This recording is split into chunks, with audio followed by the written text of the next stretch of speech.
கிருபையும் இரக்கமும் நிறைந்த ஆண்டவராக இயேசு கிறிஸ்துவின் ஈடிய நாமத்துக்கு மகிமை உண்டாவதாக. ஒவ்வொருவரையும் இந்த தினத்துல காலை வேளையில சந்திப்பதில் மிகுந்த மகிழ்ச்சி அடைகிறேன். கர்த்தர் தானே உங்கள் ஒவ்வொருவரோடு இருந்து உங்களை வழி நடத்தி ஆசீர்வதித்து வருகிறார் என்று நான் நினைக்கிறேன்.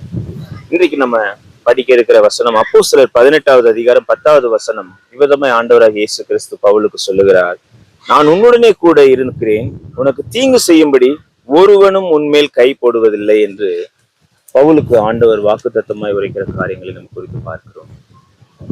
பவுலுக்கு உங்களுக்கு தெரியும், அவனை சுவிசேஷத்தை அறிவிக்க முடியாதபடி பயங்கரமாய் தடை செய்து அவனை அந்த யூதேயா தேசத்திலேயே அந்த எங்கேயுமே எருசலேம்ல எங்கேயுமே சுவிசேஷம் அறிவிக்க முடியாதபடி கைது செய்து அவனை ரோமாபுரிக்கு கடத்தி செல்லுகிற காரியங்கள் ஒவ்வொருவருக்கும் அறிந்ததுதான்.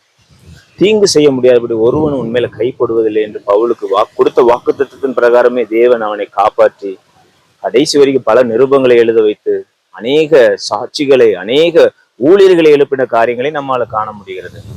இன்று நம்முடைய வாழ்க்கையில நம்ம நினைக்கிறோம், அநேகர் நமக்கு எதிராக நம்ம மேல தீங்கு செய்யும்படி கை போட நினைக்கிறாங்களே, நம்மளை அழிச்சு போடும்படி கை போட நினைக்கிறாங்களே.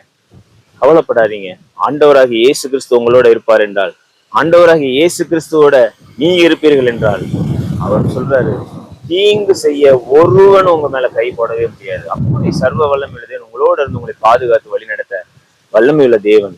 அவர் நோக்கி நீங்க எப்பொழுது கூப்பிட்டு அவரை நீங்க அருகில வச்சு அவரோட நீங்க நடந்து பாருங்க, ஒருவன் உங்களை கை போட முடியாது. அப்படி பாதுகாப்பு கொடுத்து அப்படிப்பட்ட பராக்கிரமத்தை உங்களுக்கு கொடுத்து உங்களை நடத்த ஆண்டவர் வல்லமையுள்ளவராக இருக்கு. பவுலுக்கு தந்த அதே ஆசீர்வாதத்தை அதே வாக்குத்தத்தத்தை இன்றைக்கு உங்களுடைய வாழ்க்கையிலும் சுதந்திரித்துக் கொள்ளும்படி ஆண்டவர் செய்ய வல்லமையுள்ளவர் இருக்கிறார். கண்களை மூடி ஜெபிக்கலாம். இரக்கமும் கிருபையும் நிறைந்த நல்ல ஆண்டவரே, துதிக்கிறோம் ஸ்தோத்திரிக்கிறோம் சுவாமி.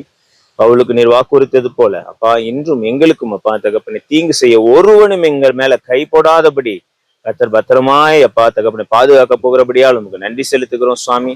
எந்த தீங்கு எங்களை அணுகாதபடி அப்பா கர்த்தர் ரத்தம் பூசி வேலி அடைக்க வேண்டுமா ஜெபிக்கிற தடைகள் எல்லாம் முறியடித்து கர்த்தர் போதுமானவராக இருந்து வழி நடத்துங்க. சகல நன்மைகளை சுதந்திரித்துக் கொள்ளுகிறவர்களாய், ஆசீர்வாதங்களை சுதந்திரித்துக் கொள்ளுகிறவர்களாய், இந்த பூமியில வாழுகிற நாட்கள் எல்லாம் உமக்கு பிரியமுள்ள வாழ்க்கையை வாழுகிறவர்களை எங்களை மாற்றுங்க சுவாமி. எப்பொழுதும் உங்களுடைய கரம் எங்களை தாங்கி வளர்த்தி அப்பா நடத்தட்டும் சுவாமி. உங்களுடைய கிருபை பெருகட்டும். இயேசுவின் நாமத்துல ஜெபிக்கிறோம் நல்ல பிதாவே, ஆமேன் ஆமேன். ஸ்தோத்திரம் ஸ்தோத்திரம்.